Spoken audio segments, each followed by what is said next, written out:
I used to tell myself that money was all that mattered. I silenced my conscience with the sound of dollars piling up, even when those dollars came soaked in innocent blood.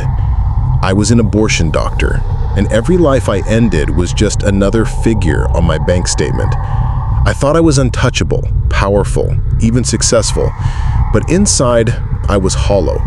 Night after night, I would wake up in a cold sweat, haunted by the faces of children I never let live. I drowned those memories with expensive whiskey and loud laughter, pretending I was fine. Until one night, my body collapsed.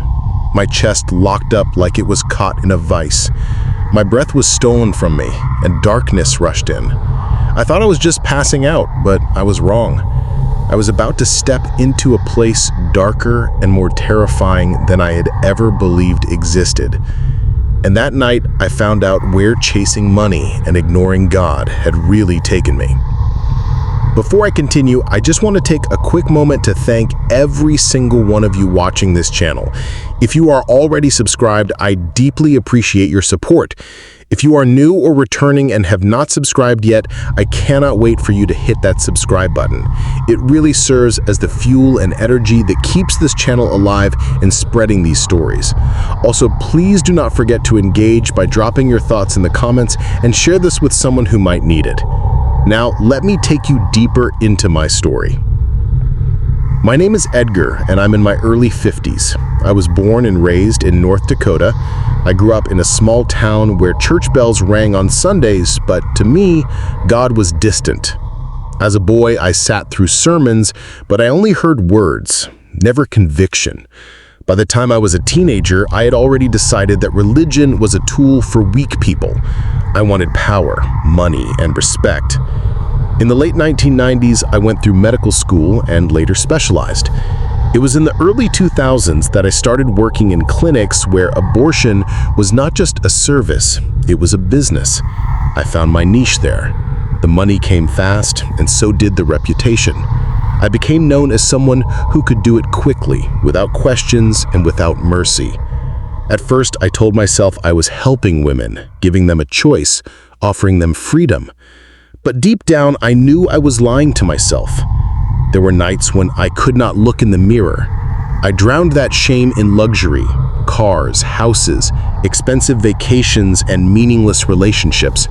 I convinced myself that if I was rich enough, the guilt would vanish. But guilt has a way of finding you. Sometimes it came in silence.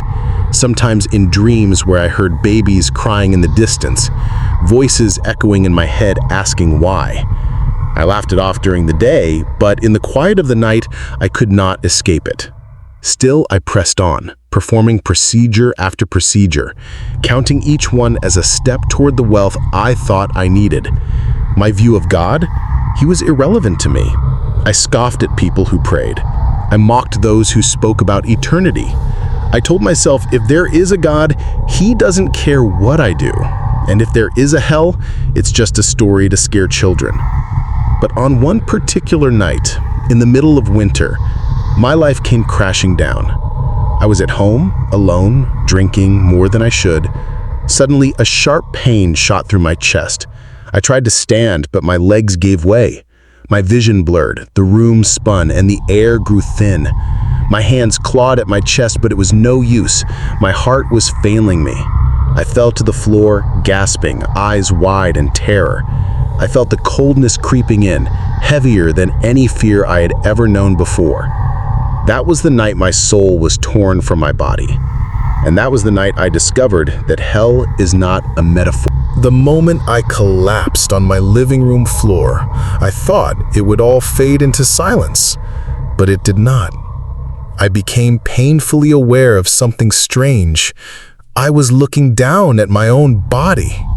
My chest was still, my face pale, and yet I was standing above myself, more alive than I had ever felt. For a brief moment, I thought maybe I was dreaming, but then the room began to change. The lights dimmed into a suffocating blackness. The air grew thick, heavy, and unbearable. It smelt like sulfur and burning metal. my ears filled with a low rumbling sound like thunder rolling endlessly. Then, suddenly, I felt a violent pull, like invisible chains yanking me downward. I screamed, but no sound came out. Darkness swallowed me whole. As I was dragged deeper, I began to hear it. The screams, thousands, maybe millions of voices crying in anguish, pleading for help, begging for mercy. The sound pierced through me like knives. My eyes strained in the dark until, at last, I saw flickers of light, but they were not lights of hope. They were flames, stretching across endless pits. I realized I was in a cavern so vast I could not see its end. Fire erupted from cracks in the ground, and shadows moved quickly between the flames. They were not human, their shapes twisted, their faces grotesque, their laughter cruel. Demons. They were real, and they were waiting. One of them rushed toward me, tall, with eyes like burning coal and claws sharp as blades. Its voice echoed inside my head rather than my ears. This one is ours. He fed on blood. He silenced the innocent. He belongs here. I tried to argue, to deny it, but in that place there were no lies. Every sin I had ever committed replayed before me. Every abortion, every life I had cut short, every time I chose money over mercy. I could see them, souls of children, countless, staring at me with eyes filled with sorrow. Their cries were louder than the fire, louder than the demons. Why, they asked, why did you take us? The weight of their voices crushed me, regret so heavy that it felt like my soul was splitting apart. I wanted to run, to hide, but there was no place to escape. The demons clawed at me, dragging me closer to the flames. The heat was unbearable, yet it was not the fire that terrified me most. It was the absence of God. In that pit, I knew for the first time what it meant to be utterly forsaken. But then, I heard it. A voice behind me, soft yet filled with power. A voice that cut through the darkness like a blade of light. Edgar, this is not yet your end. The demons screeched, recoiling as if the very sound of that voice burned them. The children's cries softened, and I felt the faint warmth of hope. A light broke through the blackness, blinding, radiant, holy. That is when I realized I was not alone in hell. That light pierced through the pit like the dawn breaking after a long, merciless night. My knees buckled beneath me, not from the heat of the fire, but from the overwhelming weight of that presence. In the glow, the demons shrieked and scattered, clawing the air but unable to come closer. The cries of the children faded into silence, replaced by a stillness that terrified me even more than the screams. Then the voice spoke again. It was not a voice of anger, though I deserved it. It was not even a voice of pity. It was a voice filled with authority and mercy all at once. Edgar, your time has not yet come, but you have chosen death over life. You have chosen money over souls. If you continue, this will be your eternity. I trembled. For the first time in my life, I knew that God was real, hell was real, and judgment was not just a sermon from a preacher. It was before my very eyes. I wanted to speak, but the weight of guilt choked me. All I could whisper was, "Please, mercy." And then came the words that changed everything. Go back. Warn them. Tell them life is sacred. Tell them hell is real. Tell them that I am the Lord who gives mercy, even to the one who believed he was too far gone. The light grew brighter, and suddenly I felt myself being pulled upward, away from the fire, away from the torment. My soul rushed through what felt like a tunnel, faster and faster, until I was slammed back into my body with a violent gasp. I opened my eyes to the blinding white lights of a hospital room. Machines beeped around me. A nurse shouted, "He is back! We have him!" My chest burned. My throat ached and my heart pounded as if it wanted to burst out. but I was alive. I was not the same.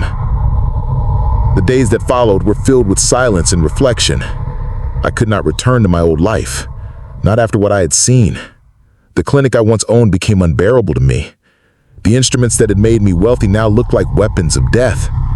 Every time I tried to pick up where I had left off, I would hear the cries of those children echoing in my ears. So I walked away. I sold everything. People called me a fool. Some called me weak. Others said I had lost my mind. But I knew the truth. I had been given a second chance, one I did not deserve. I gave my life to Christ. For the first time, I truly prayed. Not the empty prayers of a child forced to bow his head in Sunday school, but the desperate, trembling prayers of a man who had been to hell and back. I wept for days, asking for forgiveness, and slowly I felt the chains of guilt loosen. Today, my life is nothing like it used to be. I do not chase wealth.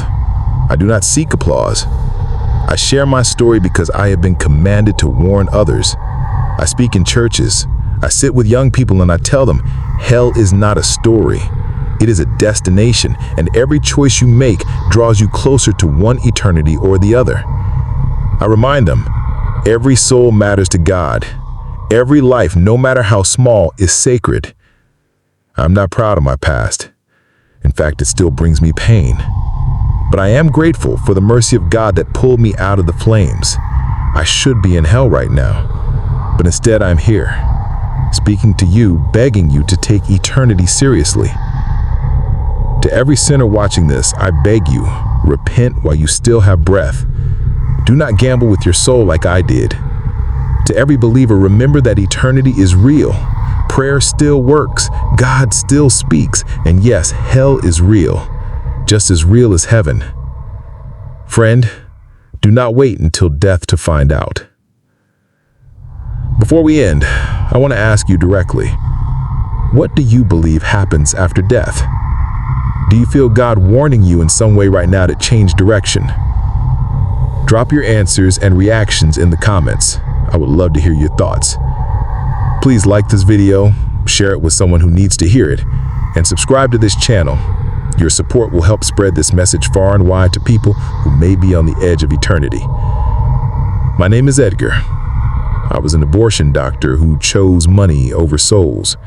But by the mercy of God, I was rescued from the flames to warn you.